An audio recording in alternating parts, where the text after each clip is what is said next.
I'm making this reply to Shapen's video about pole dancing being an Olympic sport, and I'm kind of disappointed that he didn't put up any more nicer looking, clips of girls pole dancing, which are out there.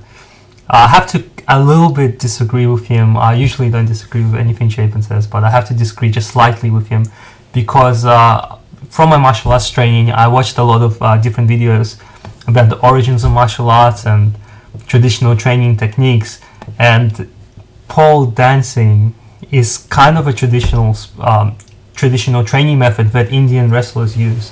And I mean, it might even go further than that, but this is the one I know it, and I'll link it down below to have a look.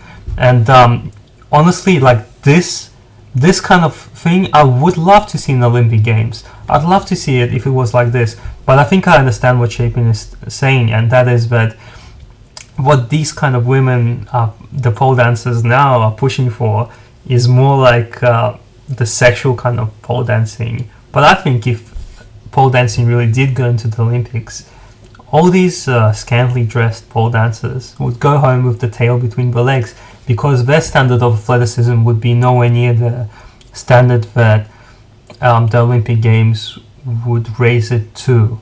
And I would like to see them actually get into the Olympic Games to only be disappointed about how hard it will actually be to be an athlete.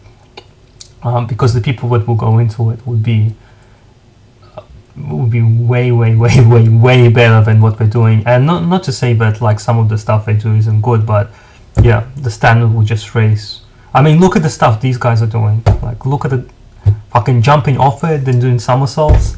Like, can pole dancers do that? I don't think so. I don't think a 40-year-old mom with 2 kids can do that.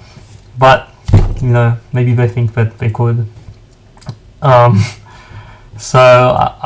just have a look and tell me what you think. And I put down the sexy kind of video below, because I think that's what they're pushing for. Like, really what they want is to use their sexuality to win them gold medals rather than the actual strength. And that I disagree with. But if it is athleticism, if it's true athleticism, if it's the kind of stuff that they're doing, I think they're called Malakam players or something. If it's the kind of stuff they are doing, then yes, I'd like to see that in the Olympics.